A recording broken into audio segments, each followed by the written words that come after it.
Hello दोस्तों, तो आप सभी का यार एजुकेशन में स्वागत है। जैसे कि हम लोग जान रहे हैं कि हमारे बीपीएससी सुपर टेट के लिए भारतीय राष्ट्रीय आंदोलन एक महत्वपूर्ण टॉपिक है। इसी कड़ी में हम लोग लूसेंट सामान्य ज्ञान से भारतीय राष्ट्रीय आंदोलन को आगे बढ़ा रहे हैं। तो चलिए, जो महत्वपूर्ण तथ्य है इसे देखते हैं और याद करने की कोशिश करते हैं। गांधी जी ने सत्याग्रह का सर्वप्रथम प्रयोग दक्षिण अफ्रीका में किया। सत्याग्रह का प्रथम प्रयोग कहाँ किया? दक्षिण अफ्रीका में। यही अगर पूछ लिया जाएगा कि भारत में सत्याग्रह का सर्वप्रथम प्रयोग कहाँ किया, तो चंपारण बिहार में। कब किया? 1917 ईस्वी में। तो यहाँ से दो प्रश्न बन जाते हैं कि गांधी जी ने सत्याग्रह का सर्वप्रथम प्रयोग कहाँ किया, तो दक्षिण अफ्रीका में किया, न कि पश्चिमी चंपारण बिहार में। जब लिखा रहे प्रश्न में कि भारत में सत्याग्रह का प्रथम प्रयोग कहाँ किया गया, तो चंपारण बिहार में 1917 ईस्वी में तिनकठिया प्रथा के लिए किया गया था। चंपारण विद्रोह के कारण, ये आगे में कि चंपारण विद्रोह के कारण क्या थे? तिनकठिया प्रथा। तिनकठिया प्रथा समझ रहे हैं कि 1 बीघा में 20 कट्ठा होता, तो उसमें से 3 कट्ठा पर नील की खेती करना किसानों को अनिवार्य कर दिया गया था। इसी से मुक्ति पाने के लिए गांधी जी जो है किसानों को इस दुर्दशा में जो फंस गया था, इस जंजाल में, उस जंजाल से निकालने के लिए आंदोलन चलाए थे, जिसको हम लोग नील आंदोलन या तिनकठिया प्रथा के आंदोलन कहते हैं, या चंपारण सत्याग्रह भी कहते हैं। एनी बेसेंट ने 20 अगस्त 1917 ईस्वी को होम रूल लीग को समाप्त करने की घोषणा की। ये उतना महत्वपूर्ण नहीं है जितना कि होम रूल लीग शुरुआत कब हुआ। तो हम लोग जानते हैं कि बेसेंट ने होम रूल लीग की शुरुआत सितंबर 1916 ईस्वी में किया था। 1918 में महात्मा गांधी ने अहमदाबाद में, याद रखेंगे कि कहाँ पर? अहमदाबाद में। कब? 1918 में टेक्सटाइल लेबर एसोसिएशन की स्थापना की। टेक्सटाइल लेबर एसोसिएशन की स्थापना किसने की? महात्मा गांधी ने की। कब की? तो 1918 ईस्वी में की। उस समय जितना भी ट्रेड यूनियन था, उसमें सबसे बड़ा ट्रेड यूनियन यही था। इस गांधी जी ने इसमें ट्रस्टीशिप का सिद्धांत दिया था। पूछ लिया जाता है प्रश्न में कि गांधी जी ने किस आंदोलन में ट्रस्टीशिप का सिद्धांत दिया था, तो अहमदाबाद में ट्रस्टीशिप का सिद्धांत दिया था। ये टेक्सटाइल लेबर एसोसिएशन के समय दिया गया था। इस ट्रस्टीशिप का सिद्धांत में कहा गया है कि पूंजीपति जो वर्ग होते हैं वो मजदूर के हितों की रक्षा करने वाला होता है। आगे चलें तो 31 अक्टूबर 1920, याद रखेंगे डेट, 31 अक्टूबर 1920 को एम.एन. जोशी ने, कौन? एम.एन. जोशी ने ऑल इंडिया ट्रेड यूनियन की स्थापना की। ऑल इंडिया ट्रेड यूनियन की स्थापना किसने की? एम.एन. जोशी ने की। कब की? 31 अक्टूबर 1920 ईस्वी को की, जिसे शॉर्टकट में हम लोग क्या जानते हैं? ए तक। ए से ऑल, आई से इंडिया, टी से ट्रेड, यू से यूनियन, सी से Congress. All India trade union Congress की स्थापना की। इसका प्रथम अध्यक्ष जो है लाला लाजपत राय हुए। चलिए आगे बढ़ते हैं। आगे देखते हैं कि महात्मा गांधी पहली बार भूख हड़ताल जो है किस आंदोलन में किए, तो भूख हड़ताल सबसे पहली बार अहमदाबाद मिल मजदूर में किए थे। बताए थे अहमदाबाद में जो आंदोलन हुआ मिल मजदूरों के लिए 1918 ईस्वी में, गांधी जी मजदूरों को बोनस दिलाने के लिए आंदोलन किए थे। तो ये भूख हड़ताल पहली बार प्रयोग किस आंदोलन में किए? अहमदाबाद आंदोलन में, अहमदाबाद मिल मजदूर के आंदोलन में किए। चलिए ठीक है, आगे बढ़ते हैं। आगे देखते हैं तो गांधी जी ने 1918 ईस्वी में गुजरात में खेरा ज़िले में कर नहीं आंदोलन चलाया। कर नहीं दो आंदोलन चलाया। कर नहीं दो आंदोलन कब चलाया? 1918 ईस्वी में। कहाँ? तो गुजरात के खेरा में। तो हम लोग दो प्रश्न देखें। एक क्या देखें कि अहमदाबाद में पहले हुआ कौन सा आंदोलन? मील मजदूर के लिए। और खेरा में हुआ किसानों के लिए। किसानों के लिए कौन सा आंदोलन चलाया? कर नहीं दो आंदोलन चलाया। कौन चलाए? गांधी जी चलाए। तो कभी कभी पूछ लिया जाएगा कि अहमदाबाद पहले हुआ, अहमदाबाद मिल मजदूर आंदोलन पहले हुआ या खेरा? तो अहमदाबाद मिल मजदूर पहले हुआ, खेरा उसके बाद हुआ। 19 मार्च 1919 ईस्वी को, डेट अति महत्वपूर्ण है, 19 मार्च 1919 ईस्वी को रॉलेट एक्ट लागू हुआ। जिसे हम लोग काला कानून के नाम से भी जाना गया था। तो रॉलेट एक्ट में कहा गया था कि किसी भी व्यक्ति को यदि संदेह पर आस्पद व्यक्ति हो तो उस पर बिना मुकदमा चलाए उसे क्या किया जा सकता है, गिरफ्तार किया जा सकता है, और उसके विरुद्ध न कोई अपील होगा, न कोई दलील दे सकता है, न कोई वकील रखा जा सकता है। किसके विरुद्ध? रॉलेट एक्ट के विरुद्ध। इसे काला कानून के नाम से भी जाना गया। तो रॉलेट एक्ट कब आया? 19 मार्च 1919 ईस्वी को। इसके विरोध में जो है गांधी जी इस कानून के विरोध में 6 अप्रैल 1919 ईस्वी को देशव्यापी हड़ताल करवाई। 13 अप्रैल 1919 को, ये डेट देख लेंगे कि 19 मार्च 1919 को रॉलेट एक्ट आया। 6 अप्रैल 1919 को इसके लिए व्यापक हड़ताल गांधी जी की रहे। 13 अप्रैल 1919 को अमृतसर में, कहाँ? अमृतसर में जालियांवाला बाग हत्याकांड में, जालियांवाला बाग हत्याकांड हो गया। 13 अप्रैल 1919 ईस्वी को अति महत्वपूर्ण है कि जालियांवाला बाग हत्याकांड कहाँ हुआ? अमृतसर में। कब हुआ? 13 अप्रैल 1919 ईस्वी को। अब क्यों हुआ उसको भी जान लेते हैं। तो डॉक्टर सत्यपाल और सैफुद्दीन किचलू, दो नाम हैं, डॉक्टर सत्यपाल और सैफुद्दीन किचलू को गिरफ्तार कर लिया गया। किसके आधार पर? शक के आधार पर। कौन कानून के अकॉर्डिंग? रॉलेट एक्ट के अकॉर्डिंग। अब इसके विरुद्ध तो न ही वो अपील कर सकता है, न ही कोई दलील दे सकता है, न ही वकील रख सकता है। इसके विरोध में लोगों ने एक जनसभा किया। कहाँ जनसभा किया? जालियांवाला बाग में। जब जनसभा हुई तो उसमें जनरल डायर ने इस जनसभा पर अंधाधुंध गोलियां चलवा दी। सरकारी रिपोर्ट के अनुसार कहा गया कि इसमें 379 व्यक्ति की मृत्यु हुई, लेकिन कांग्रेस के समिति के अनुसार इसमें कहा गया कि लगभग 1000 व्यक्ति मारे गए। उस समय पंजाब का लेफ्टिनेंट गवर्नर सर माइकलो डायर था। सर माइकलो डायर था, पंजाब का लेफ्टिनेंट गवर्नर माइकलो डायर था। उसी ने क्या किया? ऑर्डर दे दिया, इस भीड़ पर, जनसभा पर अंधाधुंध गोलियां चलवा दी गई। जिस हत्याकांड को किस नाम से जानते हैं? जालियांवाला बाग हत्याकांड के नाम से जानते हैं। कहाँ हुआ? अमृतसर, पंजाब में हुआ। कब हुआ? तो 13 अप्रैल 1919 को। किस एक्ट के विरोध में हुआ था? रॉलेट एक्ट के विरोध में हुआ था। कब आया था रॉलेट एक्ट? 19 मार्च 1919 ईस्वी को। चलिए आगे देखते हैं। जालियांवाला बाग हत्याकांड में हंसराज नामक भारतीय, कौन? हंसराज नामक भारतीय ने जनरल डायर को सहयोग किया था। एक भारतीय भी इसमें सहयोग किया था। कौन? हंसराज। देख लें नाम। अब कुछ भारतीय इसके विरोध में भी बहुत थे। तो शंकरन नायर साहब क्या किए कि जालियांवाला बाग हत्याकांड के विरोध में वायसराय की कार्यकारिणी परिषद की सदस्यता से इस्तीफा दे दिया। उसका जो वायसराय में कार्यकारिणी परिषद के सदस्य थे, इस सदस्यता से कौन क्या कर दिए? इस्तीफा दे दिए। किस कांड के कारण? जालियांवाला बाग हत्याकांड के कारण। कौन दे दिए? शंकरन नायर। जालियांवाला बाग हत्याकांड के विरोध में महात्मा गांधी ने केसरे हिंद की उपाधि लौटा दी, जमनालाल बजाज ने राय बहादुर की उपाधि लौटा दी, और रविन्द्रनाथ टैगोर ने सर की उपाधि वापस कर दी। जालियांवाला बाग हत्याकांड जांच के लिए सरकार ने 1919 में, यही याद रख लेंगे, एक हंटर आयोग लाया, जिसका अध्यक्षता कौन थे? किसके अध्यक्षता में लाया? लॉर्ड हंटर के अध्यक्षता में लाया। इसका नाम आयोग का क्या बन गया? हंटर आयोग बन गया, जो 8 सदस्य का था, जिसमें 5 अंग्रेज और 3 भारतीय सदस्य थे। तो हंटर आयोग का संबंध किससे है? तो हम लोग याद रखेंगे कि हंटर आयोग का संबंध जालियांवाला बाग हत्याकांड से जुड़े हुए, उसकी जांच से जुड़े हुए। तो जालियांवाला बाग हत्याकांड में जो 3 भारतीय थे वो कौन कौन थे? याद रखेंगे, चिमनलाल सीतलवार एक हो गया, सुल्तान अहमद, पूरा नाम नहीं याद रखेंगे, साहबजादा सुल्तान अहमद, बस इतना रख लेंगे, सुल्तान अहमद और जगत नारायण। तो 3 भारतीय का क्या नाम है? चिमनलाल सीतलवार, सुल्तान अहमद, जगत नारायण। चिमनलाल सीतलवार, सुल्तान अहमद, जगत नारायण।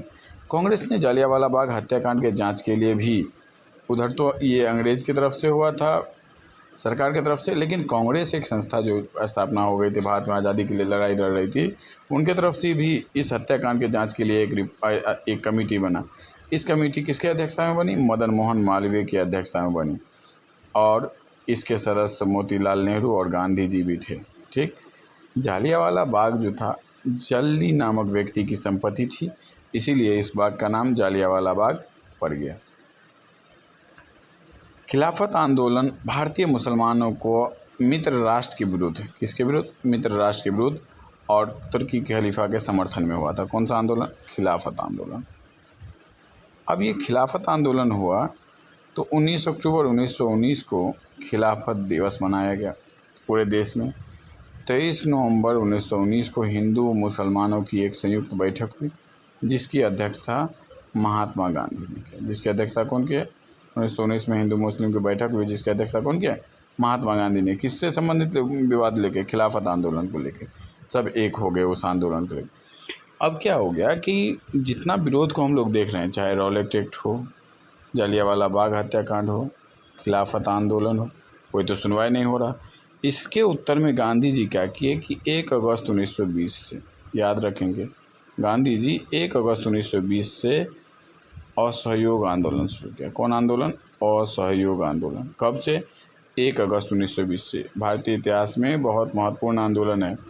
असहयोग आंदोलन का प्रारंभ किया। असहयोग आंदोलन की जो पुष्टि भारतीय राष्ट्रीय कांग्रेस के द्वारा किया गया।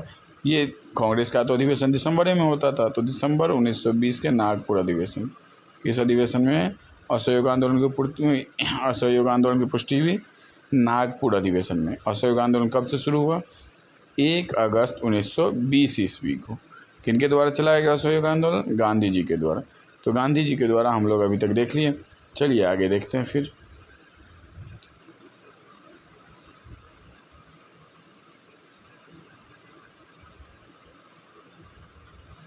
मोहम्मद अली को सर्वप्रथम असहयोग आंदोलन में गिरफ्तार किया।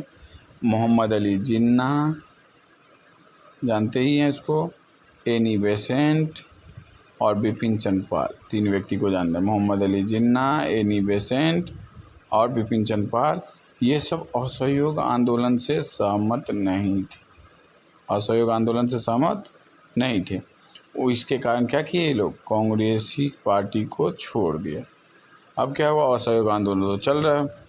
5 फरवरी 1922 ईस्वी को, ये डेट महत्वपूर्ण है, 5 फरवरी 1922 ईस्वी को क्या हो गया कि गोरखपुर उत्तर प्रदेश में एक जगह है, वहाँ पर चौड़ी चौरा नामक स्थान पर, कौन स्थान पर? चौड़ी चौरा स्थान पर असहयोग आंदोलनकारी सब जो थे, ये सब गुस्सा में आकर एक थाने में आग लगा दी। गांधी जी के द्वारा जो भी आंदोलन चलाया गया था वो हिंसात्मक न होकर अहिंसात्मक रूप से चलाया गया आंदोलन था कि हम लोग अहिंसावादी हैं, हिंसा नहीं करेंगे। लेकिन आंदोलनकारी क्या किया कि थाने में आग लगा दिए, जिससे क्या हो गया कि एक थानेदार और 21 सिपाही की मृत्यु हो गई। अब गांधी जी इस घटना से बहुत दुखित हो गए। 11 फरवरी 1922 ईस्वी को गांधी जी असहयोग आंदोलन को क्या कर दिया? स्थगित कर दिया। शुरुआत कब हुआ? 1 अगस्त 1920 ईस्वी को। बंद कब कर दिया गया? 11 फरवरी 1922 ईस्वी को। अब बंद तो कर दिए, लेकिन इसके लिए गांधी जी को 13 मार्च 1922 ईस्वी को गांधी जी को गिरफ्तार कर लिया गया और इसे 6 वर्ष की कड़ी कारावास की सज़ा सुनाई गई। लेकिन स्वास्थ्य संबंधी कारणों से इन्हें क्या किया? 1924 में ही छोड़ दिया, 2 साल के बाद। 1922 ईस्वी में मेवाड़ में भील आंदोलन चला। भील आंदोलन कहाँ, किस क्षेत्र से संबंधित है? मेवाड़ से। उसका नेता कौन थे? मोतीलाल तेजावत। 1923 के में ही चित्तरंजन दास और मोतीलाल नेहरू, कौन 2 व्यक्ति? चित्तरंजन दास और मोतीलाल नेहरू। कब? 1923 ईस्वी को। 1 जनवरी 1923 है, वैसे हम लोग को डेट 1923 याद रख लेंगे। एक पार्टी बनाते हैं, कौन कौन? चित्तरंजन दास और मोतीलाल नेहरू। कौन पार्टी बनाते हैं? स्वराज्य पार्टी की स्थापना करते हैं। स्वराज्य पार्टी की स्थापना किसने की? चित्तरंजन दास एवं मोतीलाल नेहरू ने किए। कब किए? 1923 ईस्वी में किए। महात्मा गांधी जो है सिर्फ एक बार जो है कांग्रेस के अधिवेशन की अध्यक्षता किए। जो कहाँ के कांग्रेस के अधिवेशन? बेलगांव के अधिवेशन। बेलगांव में जो हुआ था अधिवेशन, उसकी अध्यक्षता महात्मा गांधी मात्र एक बार ही किए कांग्रेस के पूरे कार्यकाल में। अपने गांधी युग के समय में जो कांग्रेस की अधिवेशन हुआ उसमें मात्र एक बार अध्यक्ष बने। और वो अध्यक्ष किस वर्ष बने? 1924 ईस्वी में बने। कब बने? 1924 ईस्वी में बने। कौन सा अधिवेशन था? बेलगांव अधिवेशन। बेलगांव अधिवेशन कब हुआ? 1924 ईस्वी में हुआ। उसकी अध्यक्षता किसने की? महात्मा गांधी ने की। से बहुत महत्वपूर्ण है, याद रख लेंगे। अब आगे बढ़ें। सचिन नाथ सन्याल ने 1924 ईस्वी में कानपुर में Hindustan Republican association, Hindustan Republican association का मतलब हो गया HRA, हिंदुस्तान रिपब्लिकन एसोसिएशन की स्थापना कब? 1924 ईस्वी में। और देख लीजिए कि हिंदुस्तान सोशलिस्ट रिपब्लिकन एसोसिएशन, केवल क्या नया शब्द जुड़ गया? सोशलिस्ट। इसका स्थापना भगत सिंह ने की। कब किए हैं? 1928 ईस्वी में। तो हिंदुस्तान रिपब्लिकन एसोसिएशन की स्थापना सचिन नाथ सन्याल, कब? 1924 ईस्वी में। हिंदुस्तान रिपब्लिकन एसोसिएशन की स्थापना सचिन नाथ सन्याल 1924 ईस्वी में करते हैं। लेकिन हिंदुस्तान सोशलिस्ट रिपब्लिकन एसोसिएशन की स्थापना 1928 ईस्वी में भगत सिंह के द्वारा किया जाता है। 9 अगस्त 1925 ईस्वी को, डेट महत्वपूर्ण है, 9 अगस्त 1925, 9 अगस्त 1925 10 व्यक्ति क्या किए कि सहारनपुर से जो लखनऊ ट्रेन जा रही थी, 8 डॉन ट्रेन के नाम से जाना गया है, तो जो 8 डॉन ट्रेन थी वो सहारनपुर से लखनऊ की ओर जा रही थी। लेकिन 10 व्यक्ति क्या किया कि रेल विभाग के खजाना को काकोरी नामक स्थान पर लूट लिया। कौन स्थान पर? काकोरी नामक स्थान पर लूट। इस घटना को क्या कहा गया? काकोरी कांड। तो काकोरी कांड कब हुआ? 9 अगस्त 1925 ईस्वी को। काकोरी कांड कब हुआ? 9 अगस्त 1925 ईस्वी को। सरकारी खजाना लूटने का विचार राम प्रसाद बिस्मिल का था। इसमें राम प्रसाद बिस्मिल, राजेंद्र लहरी, रोशन सिंह और अशफाकुल्ला खान को फांसी की सज़ा दे दी गई 1927 ईस्वी में। कौन कौन को काकोरी कांड के लिए सज़ा मिला? राम प्रसाद बिस्मिल, राजेंद्र लहरी, रोशन सिंह। राम प्रसाद बिस्मिल, राजेंद्र लहरी, रोशन सिंह, तीनों आर से नाम है और एगो ए से अशफाकुल्ला खान। राम प्रसाद बिस्मिल, राजेंद्र लहरी, रोशन सिंह और अशफाकुल्ला खान को क्या दे दिया गया? फांसी का सज़ा दे दिया गया। किस कांड के तहत? काकोरी कांड के तहत दे दिया गया 1927 ईस्वी में। सचिन नाथ सन्याल को आजीवन कारावास की सज़ा मिली इसी के तहत, और मनमथ नाथ गुप्त को 14 वर्ष के कैद हुए। राम प्रसाद बिस्मिल यह कहते हुए फांसी पर लटक गया कि मैं राज्य के पतन की इच्छा करता हूँ, मीन्स अंग्रेजी राज्य के पतन का इच्छा करता हुआ फांसी पे लटक गया। संभवतः इस पुराना लुसेंट है, लेकिन मान लीजिए 1857 की क्रांति से ही कई मुसलमानों ने क्या किया? शहीद हो गए थे। पीर अली देखे थे पुस्तक विक्रेता, 1857 की क्रांति में ही शहीद हुए। लेकिन ये किताब लिख रहा है कि अशफाकुल्ला खां पहले भारतीय क्रांतिकारी मुसलमान थे जो स्वतंत्रता के लिए फांसी के तख्ते पर चढ़े। अशफाकुल्ला खान को ले रहा है। स्त्रियों ने स्वयं को अपने अधिकारों के लिए आंदोलन के लिए करने के उद्देश्य से 1926 में अखिल भारतीय महिला संघ की स्थापना हुआ। तो अखिल भारतीय महिला संघ की स्थापना 1926 ईस्वी में हुई। साइमन कमीशन 3 फरवरी 1928 ईस्वी को भारत आया और इसमें सातों जो हैं अंग्रेज़ थे इस कमीशन के सदस्य, इसीलिए इसे व्हाइट मैन कमीशन कहेंगे। कितने सदस्य थे? 7 सदस्य थे और सातों कौन सदस्य थे? अंग्रेज सदस्य थे, ब्रिटिश सदस्य थे, इसीलिए इसे कौन सा कमीशन कहा गया? व्हाइट मैन कमीशन कहा गया। इसके विरोध में नेहरू रिपोर्ट को अंतिम रूप से अगस्त 1928 में आयोजित सर्वदलीय सम्मेलन में स्वीकार कर लिया गया। इस सम्मेलन की अध्यक्षता डॉक्टर M.A. अंसारी ने की थी। 30 अक्टूबर 1928 ईस्वी को लाहौर में, अति महत्वपूर्ण है, देखेंगे कि 30 अक्टूबर 1928 ईस्वी को 30 अक्टूबर 1928 ईस्वी को लाहौर में साइमन आयोग के विरुद्ध जब प्रदर्शन कर रहे थे भारतीय राष्ट्रवादी क्रांतिकारी नेता सब, तो उसी समय पुलिस की लाठी से लाला लाजपत राय, कौन?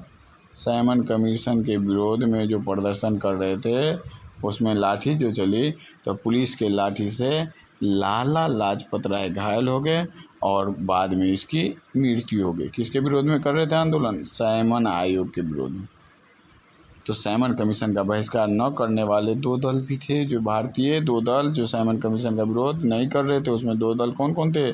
जस्टिस पार्टी और Punjab unionist party. Justice party और पंजाब यूनियनिस्ट पार्टी दोनों दल क्या कर रहे थे?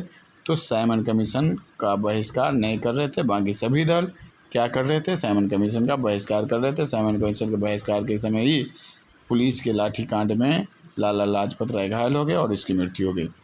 भगत सिंह के नेतृत्व में पंजाब के क्रांतिकारियों ने 17 दिसंबर 1928 ईस्वी को, किसके नेतृत्व में?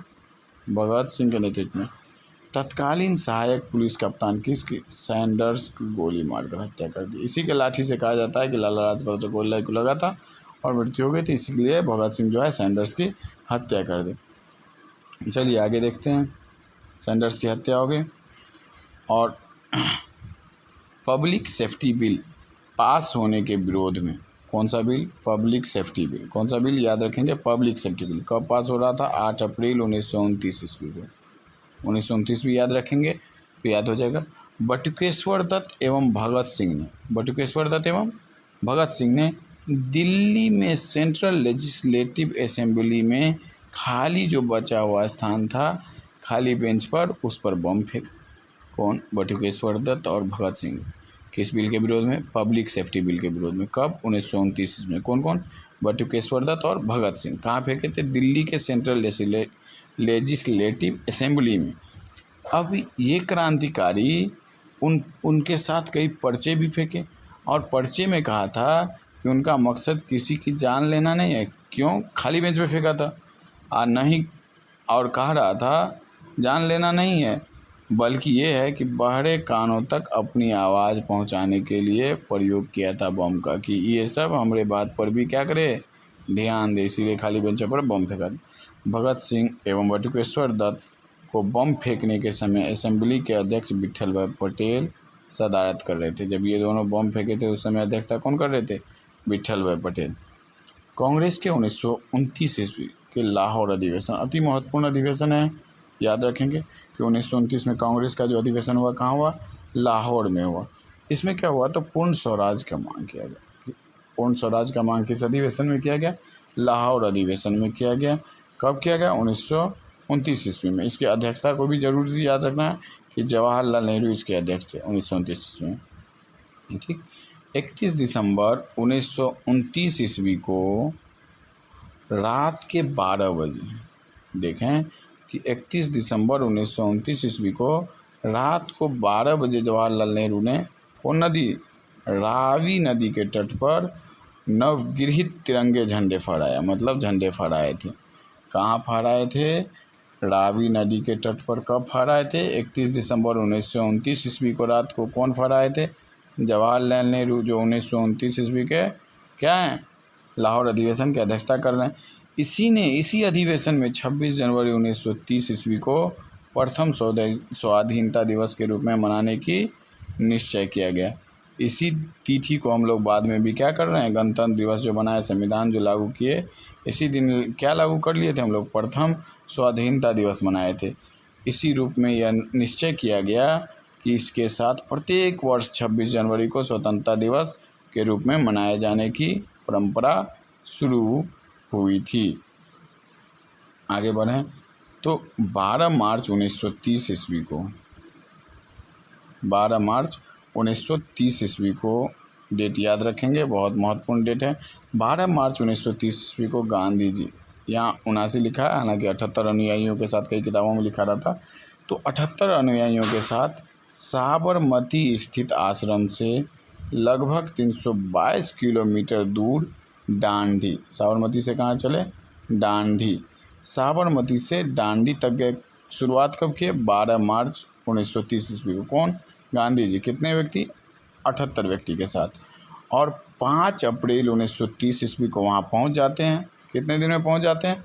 24 दिन में। पूछ लिया जाता परीक्षा में कि कितने दिन में पहुँचे, तो 24 दिन में पहुँच गए। 5 अप्रैल 1930 ईस्वी को शाम हो गई थी, तो अगले दिन सुबह में 6 अप्रैल 1930 को डांडी पहुंचकर गांधी ने नमक कानून को तोड़ा और साथ ही कौन आंदोलन? सविनय अवज्ञा आंदोलन की शुरुआत की। तो हम लोग ने गांधी जी का असहयोग आंदोलन देख लिया अभी, ये 1 अगस्त 1920 ईस्वी को शुरुआत की।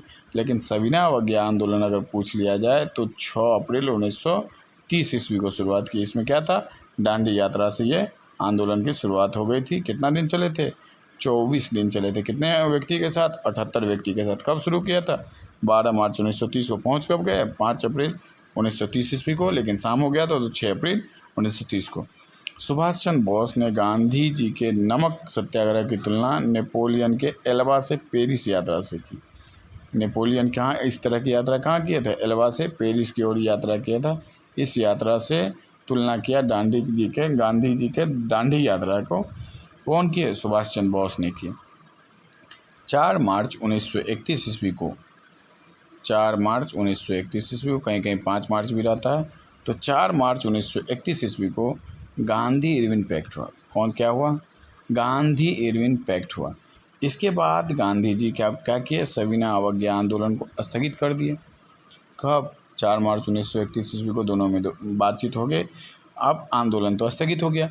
गांधी जी इरविन समझौता को दिल्ली समझौता के नाम से भी जाना जाता है। दिल्ली समझौता किसे कहते हैं, गांधी इरविन पैक्ट को। और इसी के बाद जो है इस आंदोलन, ये दोनों के समझौता हो जाने के बाद गांधी जी है द्वितीय गोलमेज सम्मेलन में कहाँ जाते हैं, इंग्लैंड जाते हैं, और बात नहीं बनने के बाद पुनः लौट जाते हैं खाली हाथ। अब आगे बढ़ें। 1931 ईस्वी में सरदार वल्लभ भाई पटेल की अध्यक्षता में, 1931 ईस्वी में कौन, 1929 ईस्वी में किसको देखे थे, जवाहरलाल नेहरू। लेकिन 1931 ईस्वी में सरदार वल्लभ भाई पटेल अध्यक्षता कर रहे हैं, किसकी, कांग्रेस की। कराची अधिवेशन हुआ। पंडित जवाहरलाल नेहरू ने मूल अधिकार व आर्थिक कार्यक्रम संकल्प प्रारूप किया। तो मूल अधिकार का जो बात चर्चा चले कब, किस अधिवेशन से, कांग्रेस के कराची अधिवेशन से। कब, 1931 में मूल अधिकार की मांग। इस प्रस्ताव को बनाने में एम.एन. राय ने नेहरू की मदद की थी। इसी अधिवेशन में गांधी इरविन पैक्ट को स्वीकार किया गया था। गांधी जी, बता दिए पहले कि गांधी जी को द्वितीय गोलमेज सम्मेलन में भाग लेने की अनुमति प्रदान की गई थी। इसी समय गांधी जी जब लौटे वहाँ से, तो इसी समय गांधी ने कहा कि गांधी मर सकते हैं परंतु गांधीवाद नहीं। कब, दूसरा लौट के जब आए थे गांधी वहाँ से, तो उनकी बात नहीं बनी, तो आने के बाद लोगों ने इसका बहुत विरोध किया। तो वो क्या कहें कि गांधी मर सकते हैं परंतु गांधीवाद नहीं। आगे देखिए कि 7 सितंबर 1931 को गोलमेज सम्मेलन हुआ, दूसरा गोलमेज।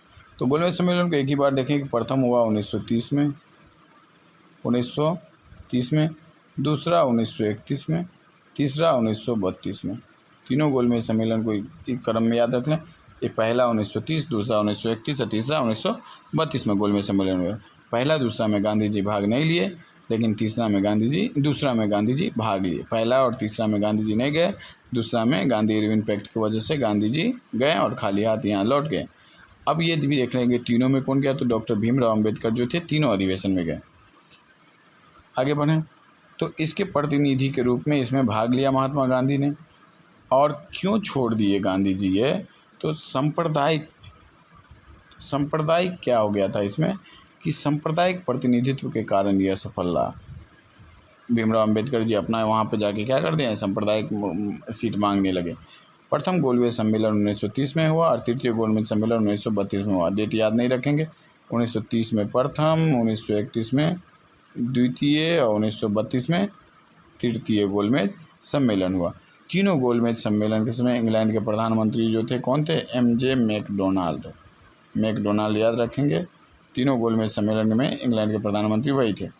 भीमराव अम्बेडकर, जो अभी बताएं कि भीमराव अम्बेडकर ने लंदन में आयोजित हुई तीनों गोलमेज सभाओं में अछूतों के प्रतिनिधि के रूप में बुलाया गया। तीनों गोलमेज सम्मेलन में कौन गए, भीमराव अम्बेडकर को नाम से याद रखेंगे। दूसरे गोलमेज सम्मेलन की असफलता के बाद गांधी ने 3 जनवरी 1932 को पुनः सविनय अवज्ञा आंदोलन प्रारंभ कर दिया। देखे थे हम लोग कि 4 अप्रैल 1931 को जो बढ़ता हुआ था गांधी इरविन के बीच, तो उसके वजह से क्या कर दिया गया था, सविनय अवज्ञा आंदोलन बंद कर लिए थे। लेकिन पुनः जब लौट के आया असफलता के बाद, तो 3 जनवरी 1932 को दोबारा शुरुआत करते हैं। सविनय अवज्ञा आंदोलन अंतिम रूप से 7 अप्रैल 1934 को वापस ले लिया गया। सविनय अवज्ञा आंदोलन पठान सत्याग्रहियों पर गोली चलाने से गढ़वाल राइफल ने इनकार कर दिया था। तो कौन सविनय अवज्ञा आंदोलनकारियों पर जो पठान सत्याग्रही थे उस पर गोली चलाने से ये जो है अपने आप को क्यों इनकार कर दिया था? गढ़वाल राइफल ने इनकार कर दिया था। 23 मार्च 1931 ईस्वी को, बहुत दुखद दिन, 23 मार्च 1931 ईस्वी को सुखदेव, भगत सिंह एवं राजगुरु को फांसी पर लटका दिया गया। किन किन को? भगत सिंह, सुखदेव और राजगुरु को क्या किया गया? फांसी पर लटका दिया गया। कब लटका दिया गया? 23 मार्च 1931 ईस्वी को। गौर से देखें। चलिए आगे बढ़ते हैं। मई 1934 ईस्वी में कांग्रेस सोशलिस्ट पार्टी की स्थापना हुई। कांग्रेस सोशलिस्ट पार्टी की स्थापना कब हुई? मई 1934 ईस्वी में हुआ। अखिल भारतीय किसान सभा का प्रथम सम्मेलन अप्रैल 1936 में हुआ। ठीक है, कहाँ हुआ? लखनऊ में हुआ। अखिल भारतीय किसान सभा की बात चलने लगी तो किसान सभा का प्रथम सम्मेलन कब हुआ? 1936 लखनऊ में हुआ। इसका अध्यक्षता कौन किया? स्वामी सहजानंद अध्यक्ष बने और महासचिव जो इसका था वो NG रंगा चुने गए। स्वामी सहजानंद सरस्वती हुंकार नामक पत्रिका किनका है? स्वामी सहजानंद सरस्वती का है। ये पत्रिका कहाँ से शुरू हुआ था? पटना से प्रकाशन किया जाता था। किसान आंदोलन की पत्रिका थी ये। राहुल संस्कृत्यानंद साप्ताहिक पत्रिका 1942 में संपादक बने इसका। अखिल भारतीय किसान सभा का गठन 11 अप्रैल 1936 को लखनऊ में हुआ था। बैठक भी कहाँ हुआ? प्रथम लखनऊ में ही हुआ। इसका अध्यक्षता प्रथम कौन किए थे? तो स्वामी सहजानंद किए थे। महासचिव कौन बने थे? तो NG रंगा महासचिव बने थे। चलिए तो आज हम लोग यहीं तक रखेंगे, वीडियो लंबा ना हो। Thank you.